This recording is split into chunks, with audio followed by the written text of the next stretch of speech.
हाँ देखिए बच्चों, कल हमने आपको पूर्ण वर्ग से समीकरण हल करना, समीकरणों का अस्तित्व कैसे निकालेंगे, इसके बाद समीकरण की स्थिति कैसी है, वास्तविक है या आभासी है, इस विषय में सारी जानकारी दी।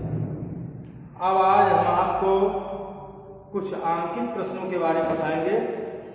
जैसे है, ऐसे दो क्रमागत विषम धनात्मक पूर्णांक ज्ञात कीजिए। ऐसे दो क्रमागत विषम धन पूर्णांक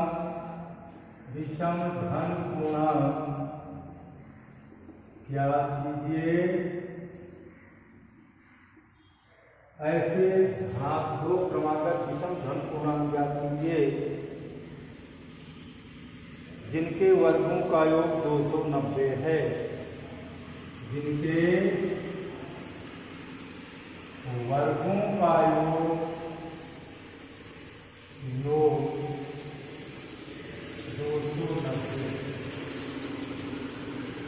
अब देखिए इसको हम कैसे हल करेंगे, क्वेश्चन है, अरे इसका सार है कैसे हल करेंगे। हम मान लेंगे कि पहला धनात्मक विषम पूर्णांक मान लीजिए x है। x का मान 1 भी हो सकता है, 2 भी हो सकता है, लेकिन अगर 1 है विषम पूर्णांक तो उसमें हमने अगले में 2 जोड़ दिया तो फिर अगला विषम पूर्णांक 3 हो जाएगा।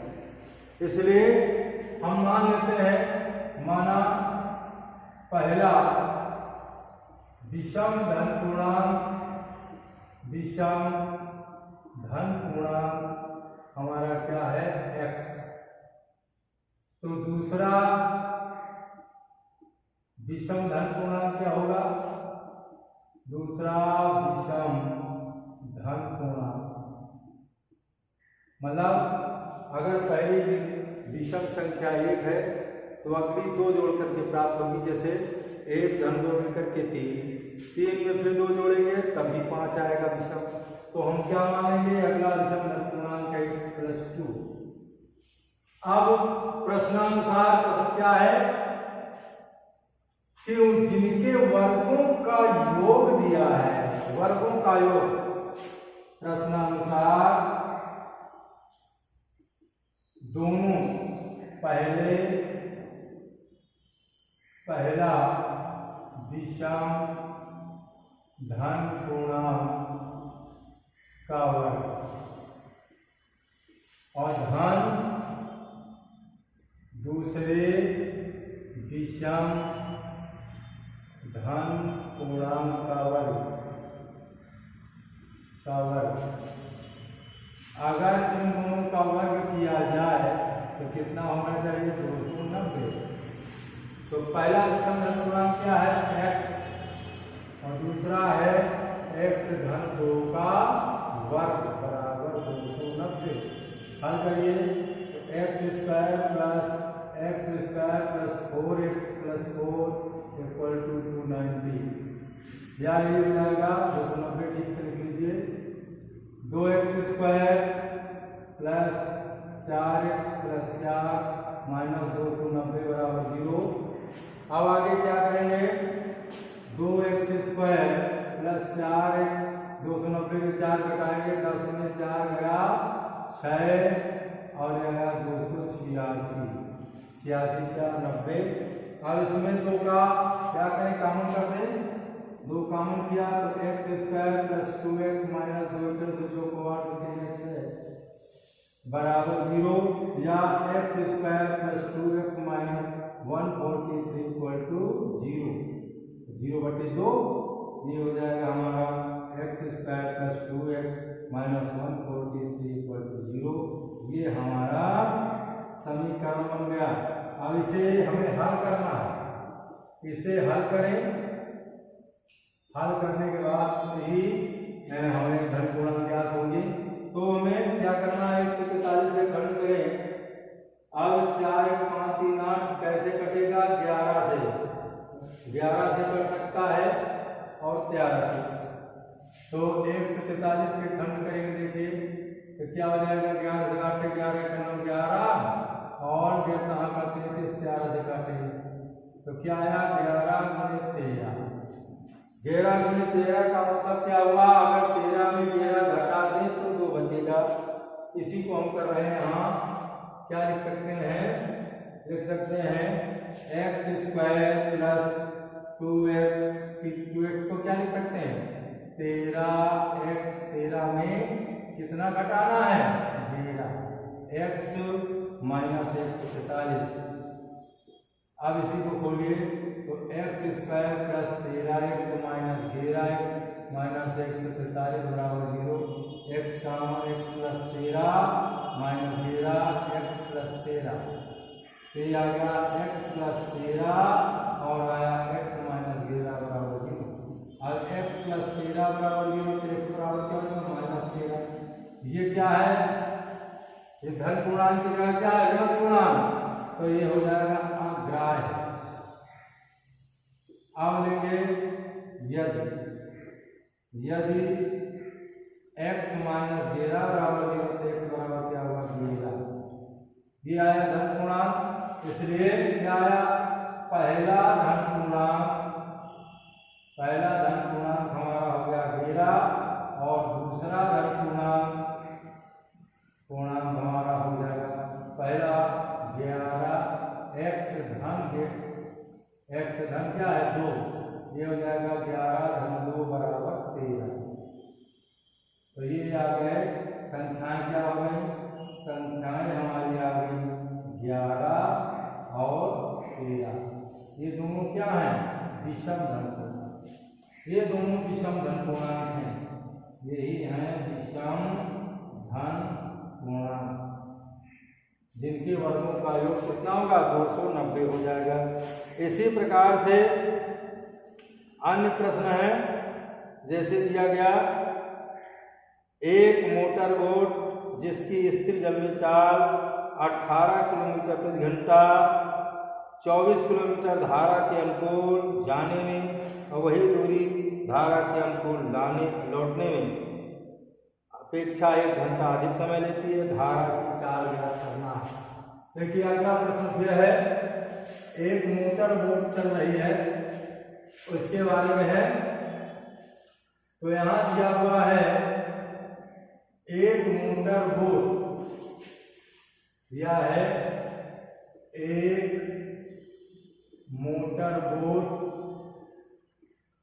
मोटर बोट जिसकी स्थिर जल में चाल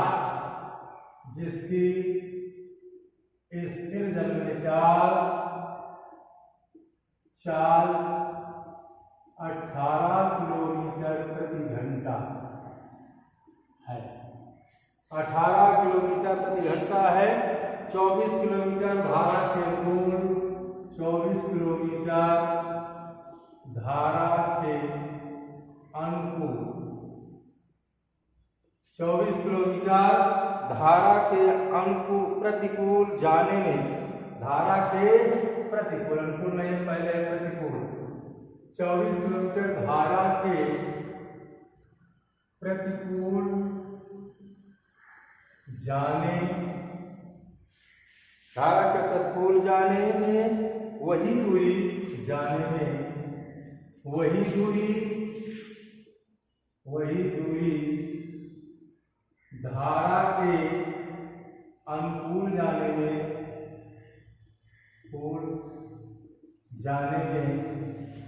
धारा के अनुकूल जाने की अपेक्षा, धारा के अनुकूल जाने की अपेक्षा क्या होता है 1 घंटा अधिक लेती है, 1 घंटा अधिक लेती है। तो कहता है धारा की चाल ज्ञात कीजिए, धारा की चाल ज्ञात कीजिए।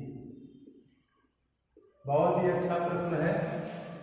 सबसे पहले साल इसका क्वेश्चन, तो हम सबसे पहले मान लेंगे यहाँ दिया धारा की चाल, मान लेंगे 1 किलोमीटर मान लेंगे, माना धारा की चाल क्या है x किलोमीटर प्रति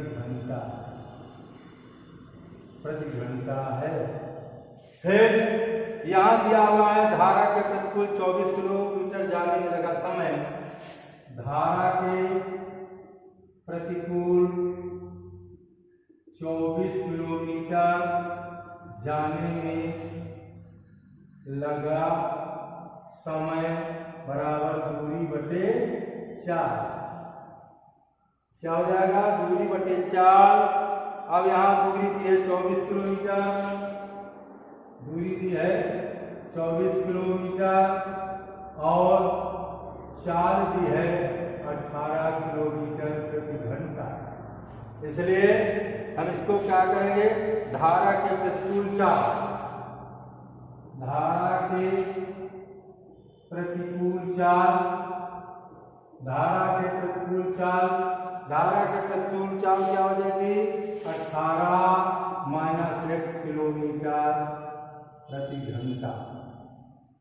और धारा के अनुकूल चाल, धारा के अनुकूल चाल ये हो जाएगी हमारी 18 प्लस x किलोमीटर प्रति घंटा। अब प्रश्नानुसार आप प्रश्नानुसार इसको हम हल करेंगे तो ये आ जाएगा 24 बटे 18 माइनस 24 बटे 18 माइनस x, 24 बटे 18 माइनस x माइनस 24 बटे 18 प्लस x माइनस 24 बटे 18 प्लस x इक्वल टू कितना लगा? 1 घंटा बराबर 1 के रख लेंगे। अब इसी को हल करेंगे, एलसीएम ले लेंगे 18 माइनस x और 18 प्लस x। इसका यहाँ क्या हो जाएगा? 24 18 प्लस x, ये हो जाएगा माइनस 24 18 माइनस x बराबर 1। इसका गुणा करेंगे तो 18 चौक 72 और 18 36 और 7 36 4 40 3 43, 18 चौक 72 36 36 4 40 3 43 432 प्लस इसका यहाँ क्या होगा? 24 माइनस इसका गुणा करेंगे तो कितना हो जाएगा? 432 माइनस माइनस प्लस 24x बटे क्या हो जाएगा तुम्हारा? इसका गुणा हो जाएगा 18 का स्क्वायर माइनस x का स्क्वायर, तो ये हो जाएगा 18 का स्क्वायर माइनस x का स्क्वायर। तो यही बनेगा 432 कट जाएगा, 24 दूनी 48x हो जाएगा। ये आ जाएगा हमारा, देखिए 48x बटे ये हो जाएगा बराबर 1 है 18, ये आ जाएगा आपका 18 में 18 का गुणा कर दीजिए तो ये आ जाएगा 18 गुणे 18 144 18 के 18 और 12 30 और 2 32 324 नहीं होता, 18 थे 144 14 और 18 के 18 28 4 32, ये भी 324 होता है। 324 हो जाएगा 324 माइनस x स्क्वायर बराबर 1 बटे 1 की गुणा करेंगे, ये आ जाएगा 48x बराबर ये हो जाएगा 324 माइनस x स्क्वायर, इसको डालेंगे तो x square plus 48x minus 324 बराबर 0। x स्क्वायर प्लस 48 और 324 और 0। अब इसको हल करेंगे तो हमें खंड करना है इसके कि 48 के बाद आ जाए तो क्या संख्या हमारी बच रही है? ये आती है, आप खंड करिए 324 के, 324 के खंड 2 से 2 1 9 2 2 12 और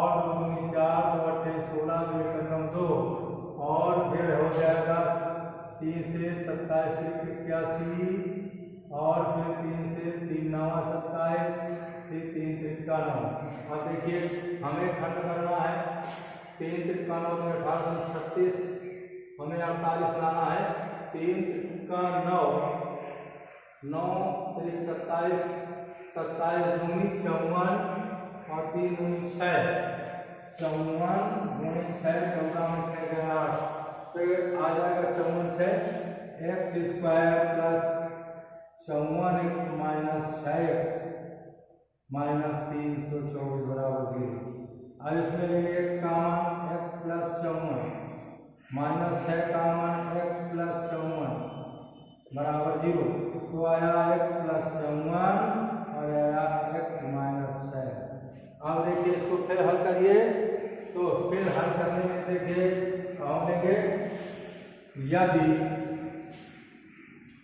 x प्लस 54 बराबर 0 x बराबर क्या होगा माइनस 1। ये ऋणात्मक है इसलिए क्या हो जाएगा अग्राह्य, ये ग्रहण करने योग्य नहीं है। अब लेंगे यदि x माइनस 6 इक्वल टू 0 तो x इक्वल टू 6, तो 6 कैसी संख्या है धनात्मक, और एक हमने क्या माना था धारा की चाल, इसलिए धारा की चाल हमारी आ गई 6 किलोमीटर प्रति घंटा। ये हमारी धारा की चाल है। अब इसको फिर से जरा समझ लीजिए, दिया है एक मोटर बोट जिसकी स्थिर जल में चाल 18 किलोमीटर प्रति घंटा है, 24 किलोमीटर धारा के प्रतिकूल जाने में, और वही दूरी धारा के अनुकूल जाने की अपेक्षा 1 घंटा अधिक लेती है। धारा की चाल ज्ञात कीजिए, तो हमने क्या मान लिया, माना धारा की चाल है x किलोमीटर प्रति घंटा, तो धारा के प्रतिकूल 24 किलोमीटर जाने में लगा समय क्या होगा, समय बराबर होता है दूरी बटे 4। अब दूरी हमें कितनी दी है, दूरी दी है 24 किलोमीटर, ये दी हुई, चाल कितनी दी है 18 किलोमीटर प्रति घंटा, तो धारा के प्रतिकूल चाल क्या होगी, धारा उधर मान लीजिए पूरब जा रही है धारा, और बोट अगर पश्चिम जा रही है तो क्या होगी, दोनों की चाल घट जाएगी, चाल धीमी हो जाएगी, इसलिए 18 माइनस 6 हो गया किलोमीटर प्रति घंटा। और धारा के अनुकूल चाल क्या हो जाएगी, एक ही दिशा की ओर दोनों जा रहे हैं तो तेज चलेगी नाव, इसलिए हो जाएगी 18 किलोमीटर प्रति घंटा। अब समय बराबर दूरी बटे 4 वही रख लेंगे, 24 18 माइनस 6 माइनस 24 18 प्लस 1 बराबर का है थे, एक कॉमन कर लेंगे, एलसीएम हुआ हमारा, इसका गुणा यहाँ हो जाएगा, इसका गुणा यहाँ। अब हमने गुणा कर दिया, गुणा करके देखिए 432 धन के कट गए, 24 24 हो गया हमारा 48 है, और नीचे 18 का स्क्वायर 324, और ये हुआ x स्क्वायर बराबर क्या है 1 बटे 1 की गुणा करेंगे तो 48x बराबर 324 माइनस x स्क्वायर, इधर आएंगे x square plus 48x minus 324 बराबर 0। अब इसके 324 के खंड करना है, 324 के हमने गुणनखंड किए, तो गुणनखंड आए 54 गुणे 6, अगर 54 में हम 6 घटाते हैं तो 48 हमारा बच रहा, इसलिए हमने इसको लिखा है x square plus 54x minus 6x minus 324 equal to 0। अब यहाँ हमने x काउंट किया था x प्लस 54 माइनस 6 काउंट किया था x प्लस 54, अब ये पूरा कॉमन आ जाएगा, बचेगा x माइनस 6। अब हमने सबसे पहले इसको लिया, यदि x प्लस 54 इक्वल टू 0 तो x इक्वल टू क्या हो जाएगा, उधर जाएगा तो माइनस में होगा, और माइनस में चाल होती नहीं, इसलिए अग्राह्य हो जाएगा। लेकिन यदि x माइनस 6 इक्वल टू 0, तो ये जो पानी दाहिनी तरफ जाएगा, बाईं तरफ से 6, तो कायक होगा धनात्मक हो जाएगा, इसलिए x बराबर 6। और x हमने क्या माना था, x माना था धारा की चाल, इसलिए धारा की चाल हमारी आ गई 6 किलोमीटर प्रति घंटा। तो इस प्रकार से बहुत ही प्रमुख प्रश्न हैं जिनको आपको बताया गया, इन प्रश्नों को आप अवश्य हल करें, इनको हल करने से आपको बहुत सारे आगे के प्रश्न समझ में आ जाएंगे। अब आज हम यहीं तक पढ़ा रहे हैं, फिर अगले दिन फिर आगे देंगे।